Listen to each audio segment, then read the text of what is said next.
This subtle yet unique knot is the cross knot, numbered 22 in the top 50 knots. Throw our silver crystalline necktie over your neck with the blade on the right. I start with a lot of length on the blade, about 4 inches longer than the tip of my arm.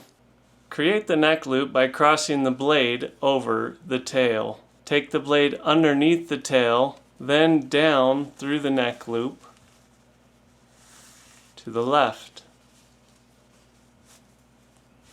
Place your fingers over the knot and create 2 front loops by passing the blade in front of your fingers twice.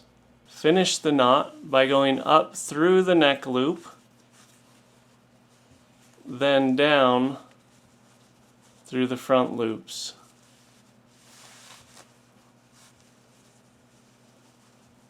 Tighten as usual, and then give a nice tug on the front loops shape to make sure the cross shows well. Tighten the neck loop by holding the tail and pushing the knot up to your neck. Voila, that is the cross knot.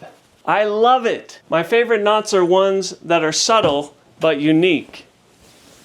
If you know, you know. This knot is also called the Christensen knot, popularized by tie maker Amanda Christensen. This knot looks best with plain ties because if your pattern is too bold, you won't even notice the subtle cross. Let me know in the comments why you wear this knot. If you like this video, hit that subscribe button to learn more unique knots. Most important, gentlemen, keep looking classy.